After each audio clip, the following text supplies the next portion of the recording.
This is BBC One. Now the Sunday night news with Jane Hill.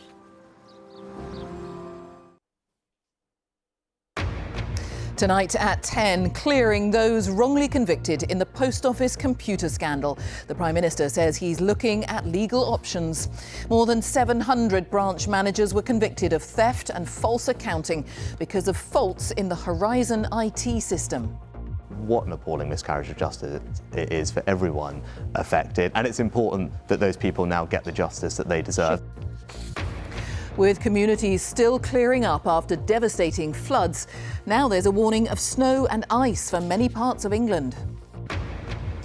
Hollywood rolls out the red carpet for one of its biggest nights, the Golden Globe Awards. And late goals see Liverpool kick Arsenal out of the FA Cup.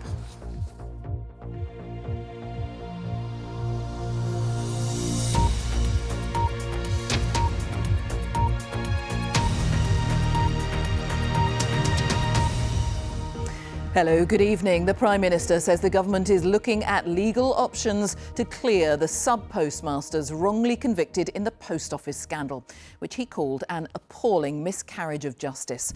More than 700 people were convicted of charges including theft and false accounting because of a faulty computer system. Fewer than 100 of them have been exonerated. Rishi Sunak says there was legal complexity in the options under consideration, but he wanted to make right what had gone wrong. Here's our business correspondent, Mark Ashdown.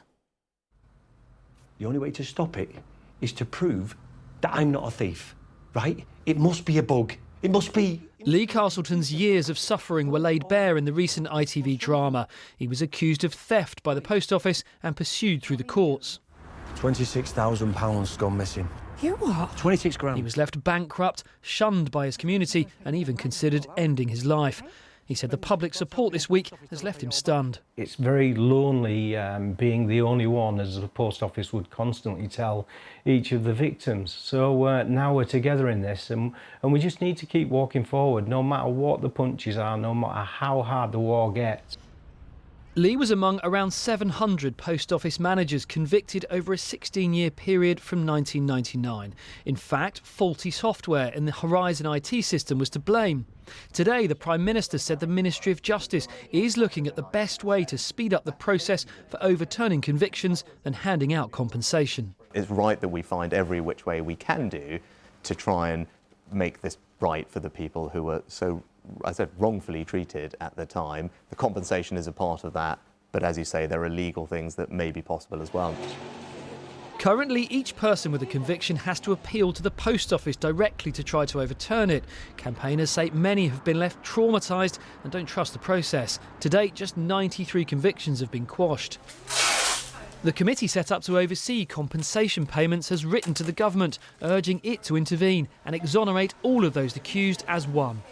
Given the way the Post Office has behaved over so many years, it ought not to be for the sub-postmasters to have to prove that they were badly treated. We all know they were badly treated. It ought to be something that is done en masse so that we can put this behind us and move on. That would most likely require fresh legislation to be passed through Parliament, which could throw up some potentially tricky political and constitutional questions. But those watching the ongoing public inquiry say there is mounting evidence emerging. This would be the quickest way to bring the many hundreds of victims justice, compensation and closure. We will look into each individual case and fight our corner. Many questions remain over how this scandal was allowed to happen, and the Metropolitan Police is investigating whether crimes were committed in the way hundreds of innocent people were prosecuted and convicted in what's become known as Britain's biggest miscarriage of justice. Mark Ashdown, BBC News. Well, the Prime Minister, speaking in that interview with Laura Kuenssberg this morning, reiterated his plans to cut taxes this year and insisted that changing the benefit system would help pay for it. The Labour leader, Keir Starmer, said that pre-election giveaways were the wrong way to govern. Here's our political correspondent, Damian Grammaticus. For Rishi Sunak, this is set to be a decisive year, the most important call of his premiership coming. When to hold an election.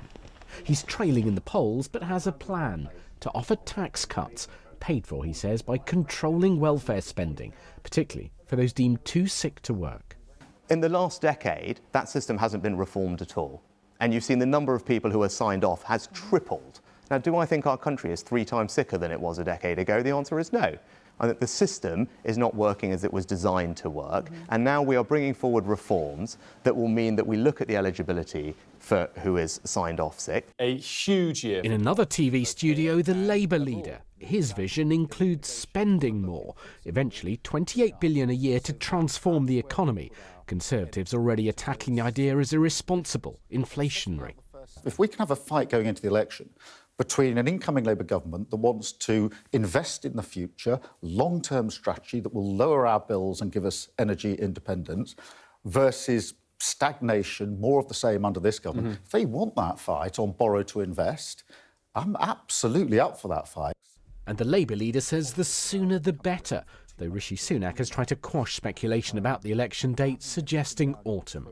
I can't help feeling that all he really wants to do is to get 2 years clocked up of his own premiership, and that means he's putting vanity before country. This place, Rwanda, is vital for Rishi Sunak this year. His plan to deport asylum seekers here has stalled. Government documents suggest that as Chancellor, Mr Sunak thought the policy won't work. Today, he insisted he does believe it'll be a deterrent. I absolutely believe in the value and importance of having deterrence. Now, in terms of the scheme, I was Chancellor at the time. My job is to make sure that we get value for money for taxpayers. Tomorrow, MPs get back to Westminster. For Rishi Sunak, a testing political calendar awaits. Well, in the coming days, Mr Sunak may face problems from some of his Conservative MPs who think his Rwanda plan doesn't go far enough. In the coming weeks, there's going to be a couple of by-elections which could be tricky for the Conservatives to hold on to seats. And just tomorrow, the government may start to come under pressure from MPs to do more for those sub-postmasters to exonerate them quicker. Jane. Damien, thank you. Damien Grammaticus. And just to say, if you'd like to hear more analysis from Laura Koonsberg of the upcoming challenges for the government, you can listen to Newscast. That is now available on BBC Sounds. Eyewitness reports from Gaza say many people have been killed in an Israeli airstrike on a building in the Jabalia refugee camp in the north. There's been no comment from Israel, whose war with Hamas has entered a 4th month. Hamas is designated a terrorist organisation by the UK government. In the south of the Strip, a TV cameraman who was the son of the Al Jazeera network's Gaza bureau chief was killed in an Israeli strike. Wira Davis sent this report from Jerusalem. And just to tell you, it contains distressing images from the very start. Images coming from Jabalia in northern Gaza today are difficult to watch. Reporters quickly on the scene describe dozens of bodies lying in the rubble of a destroyed building, many of them women and children. Unconfirmed reports say at least 70 people were killed here in what was reported to be an Israeli airstrike. The Israeli military has not yet responded to a BBC request for more information. Across Gaza, say aid agencies, the civilian toll is unbearable. This the aftermath of another attack in Khan Yunis. Health officials say that even medical facilities, including hospitals, are unsafe as Israel's relentless campaign continues against Hamas military targets. The staff inside of this hospital are heroes who are doing everything they can without sleep, without food, without knowing if their own families are safe in order to save the lives of others. So this hospital and the staff in this hospital have to be protected. With an increasing sense of urgency, the American Secretary of State is on a whistle-stop tour of Middle Eastern capitals.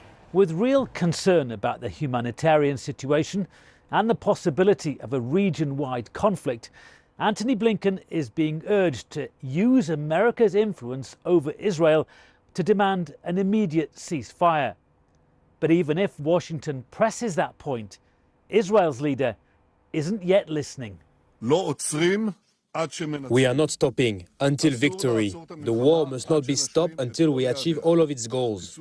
The elimination of Hamas, the return of all of our hostages, and ensuring that Gaza no longer poses a threat to Israel. I say this to both our enemies and our friends. Wael al-Dadou wishes fighting would end. He's already lost family and several colleagues. Today, the Al Jazeera correspondent buried his son Hamza, also a reporter, killed in an airstrike after Israel says they were targeting a suspect and were aware of others in his car. The latest of at least 75 local journalists to have been killed in Gaza, paying the highest price to report this war to the world. Woodrow Davis, BBC News, Jerusalem. Now we'll take a look at a few other stories making the news here tonight. Strikes on the London Underground, which would have crippled services from this evening through till Friday, have been suspended. The RMT union, which called the walkout in a dispute about pay, says it's received a new offer from the local government body Transport for London. The US airline regulator says more than 170 Boeing 737 MAX 9 passenger aircraft will remain grounded until it is convinced the planes can safely operate. On Friday, an Alaska Airlines flight had to make an emergency landing after a window and part of the fuselage blew out while in mid-air. The pioneering British surgeon, Professor Sir Roy Khan, who carried out Europe's first liver transplant operation, has died at the age of 93. Sir Roy was regarded as a world-leading surgeon working at Addenbrooke's Hospital in Cambridge. He was the first to use drugs to control the rejection of donated organs. Cold health alerts have been issued for parts of England this week, with temperatures due to plummet, leading to snow and ice. It comes as many areas are still trying to recover from the aftermath of Storm Henk, which caused widespread flooding. About 170 flood warnings are still in place in England and Wales, and the Environment Agency says more properties could flood over the next week as river levels rise.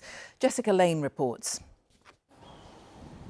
As the cold weather hits many parts of the country, lots of homes and gardens remain underwater, including here in Nottinghamshire. There's still water in the conservatory. The conservatory flooded first, so we tried to sandbag a barrier in. Hit by flooding earlier this week, Erica's had to move in with her neighbours. And I've had loads of offers from all over the village. The village have been brilliant, and they've all have to come and clean up. Obviously, I've got to wait for the insurance to come and assess the damage first before I move anything. Lots of the fields in the area are still underwater. And in fact, there are some houses over here and the people in those houses are isolated. The fire brigade has had to send boats out filled with bottles of water and tins of food to make sure that they have enough provisions to keep them going for the next few days. They've also been checking on other isolated people cut off by the sheer amount of water.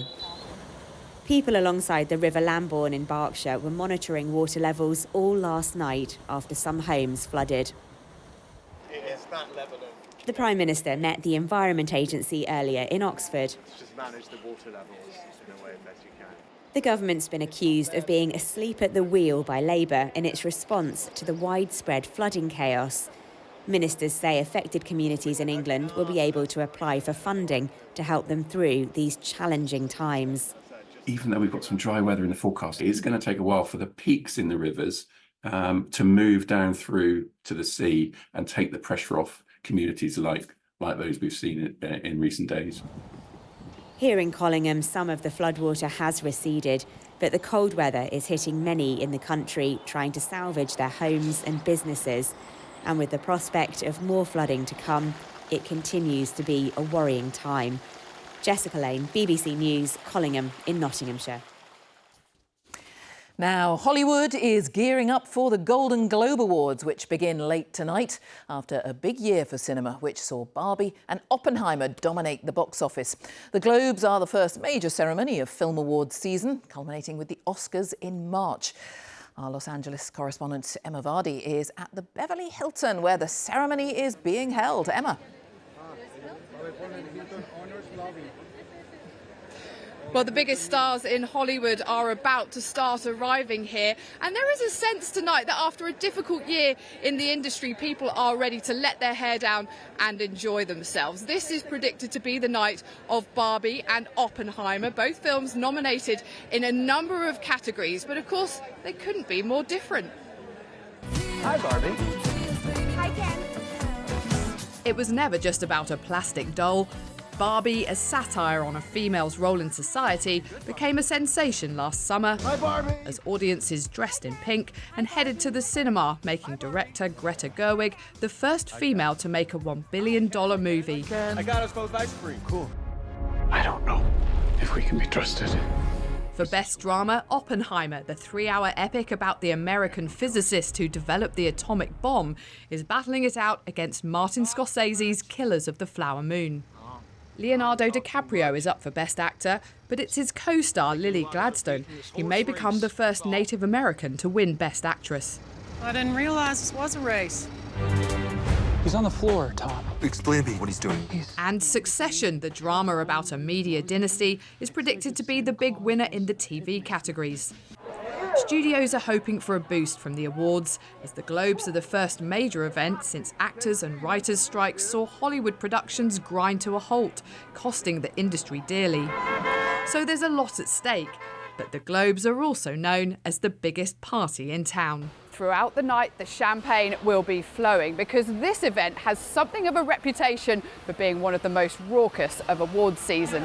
And away from the red carpet, no one's really a loser, Down the racks. as LA's extravagant tradition of so-called gifting suites lives on, with brands giving away freebies in exchange for a celebrity endorsement. There's holidays, jewellery, and even a little psychic help. But can we predict the winners? Guessing ahead is popular here because winning a Golden Globe can help influence the Oscars in 2 months' time. While there is expected to be a great atmosphere tonight, it hasn't been forgotten that the Golden Globes are still trying to repair their reputation.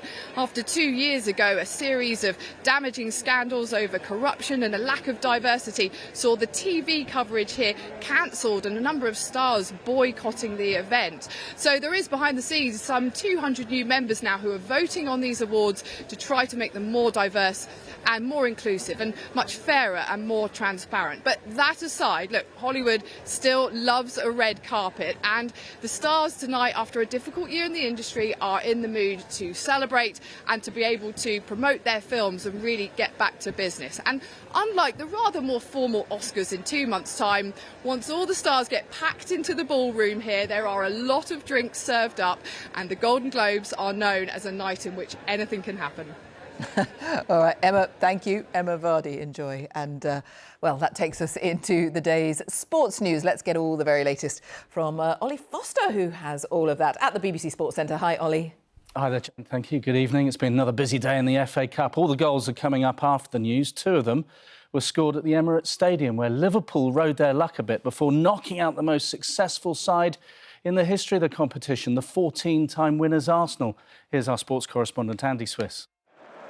Top of the league and on course in the Cup, Liverpool's elation was matched only by Arsenal's frustration. Playing in white, the Gunners should have been in front. Martin Ødegaard thumped the bar. As either side of the break, they created chance after chance. But could they actually convert one? How many more chances are Arsenal going to pass up? Well, their manager's reaction said it all. And with 10 minutes left, they paid the price. Liverpool find a way! Arsenal at last finding the net, but unfortunately their own, via Jakub Kivior's header. And deep into stoppage time, their misery was complete. And it's Luis Diaz, and he's sealed it! They'd been second best for much of the game, but Liverpool had done it. I'm just super proud. It's a super difficult draw. Maybe most difficult we could have got. They really wanted it, and so we got it.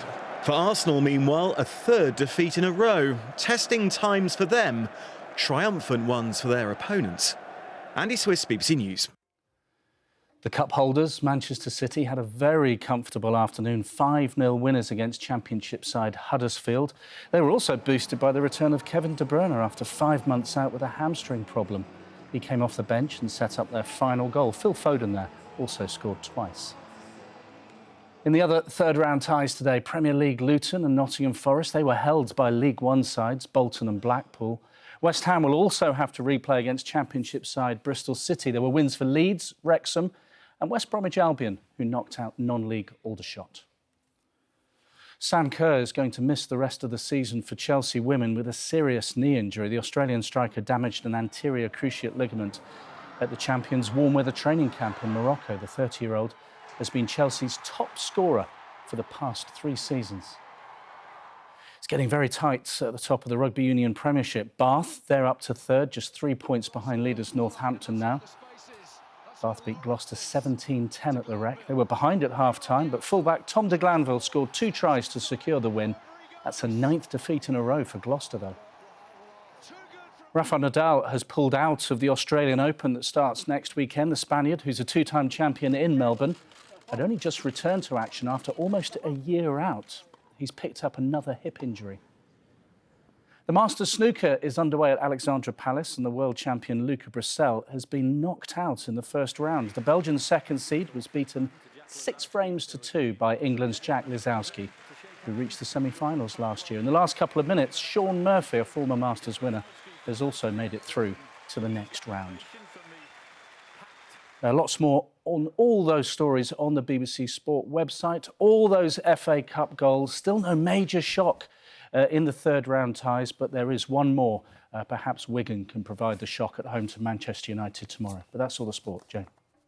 Ollie, thanks so much. Ollie Foster there. And that takes us to a look at the weather prospects. Elizabeth Rizzini has joined me. And goodness, I mean, we've reported on it all week, haven't we? So many problems for so many people with the weather. What does the coming week look like? Well, indeed, but the falling rain might have eased now, Jane, but there are still plenty of flood warnings in force. Over 160 flood warnings in place at last count. That's because the river level's still yet to peak for some, slow to subside, and there's a lot of groundwater out there as well. All the details on those on the BBC Weather website. But of course the weather has now changed and it will stay much drier through the week ahead.